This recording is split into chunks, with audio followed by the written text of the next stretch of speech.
We're continuing our discussion now about your children and their money. The 5th Child and Youth Finance International Summit is underway in Joburg. The gathering highlights the importance of financial education for the youth. Around 250 delegates from around the world are attending. And here to tell us more is Liina Liblik. She's from the Child and Youth Finance International. Liina, good morning. Good morning. And I think you just heard the discussion I was having with Maya. She was at your summit as well this week, which is why we have her here in Joburg. So it is the 5th summit. Tell us what it is that you're focusing on. What is the aim of the summit? And it is under the banner of economic citizenship and employment, a future for all. Yes, the summit brings together everybody who has been part of the child and youth finance movement for the last 8 to 10 years when it all got started, and basically focusing on the economic citizenship, education and financial inclusion for young people and children around the world. And we are basically bringing together all the stakeholders from governments, from civil society, from NGOs, media, children and youth themselves, and to discuss about this topic and how financial inclusion and financial education can be put into national strategies, how they can help young entrepreneurs, and so on. So it's an important topic, of course. Of course it is. And like we heard, just teaching your children not just about getting a job, but how to manage the money they're going to be earning after that is most important. I mean, that's just the first hurdle, is finding employment as well. So, Liina, like you say, you've got children, you've got experts coming through from around the world, but economic circumstances are different around the world, and they vary from country to country. How do you find common ground when you have these discussions about how to deal with your money? Because everybody's coming from different backgrounds, mostly. Indeed true. But what's been perfect about the Child and Youth Finance movement, that since when we started with Child and Youth Finance International, with leading such regional meetings or international meetings, we first focused always on regional meetings, bringing people together from the same regions so they can have more common platform to discuss. Then every year we had a global summit where we brought together more international audience, and I think diversity is good, and learning from each other from different backgrounds, different cultures, countries. It's very important, and that's how we find a common ground.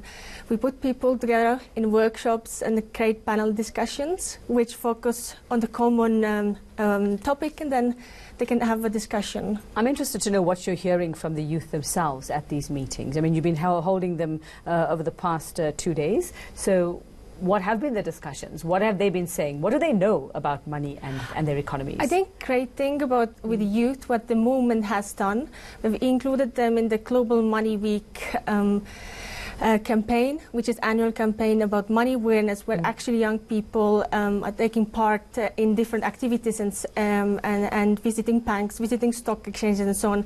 And in these meetings, when they come to our summits, they talk about Global Money Week as well, what they learned. They always learn, of course, from the adult participants, but what we hear from them as well is like how the movement has helped them to learn about different money matters, and as you mentioned, savings behavior, and many of them have learned a lot and know now how to manage money better, and it's always better to start earlier about such matters. Well, it's not just about having a piggy bank, I suppose, right? And when to break open the piggy bank. It's about learning about money, but the definition of money and how it travels across the world has changed so vastly. I mean, us old fogies can't keep up with that. Are the youth equipped to deal? I mean, we're looking at cryptocurrency and all of these things.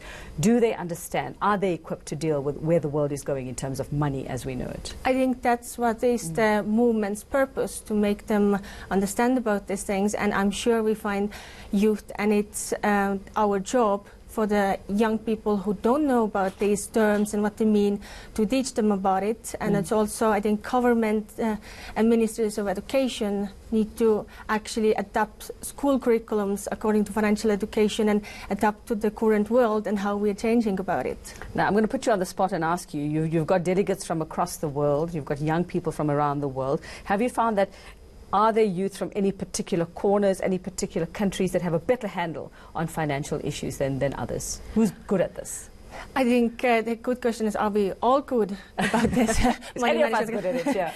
I don't think one and others are better than others and so on. So I think in every country you have youth who are ahead of others in the same country, and there is no region or who's doing better. I think we need just better policies for young people to access safe bank accounts from as early as possible. I think that's the message with the Child in Youth Finance movement, and also have an access to financial education in school curriculums, and that's needed.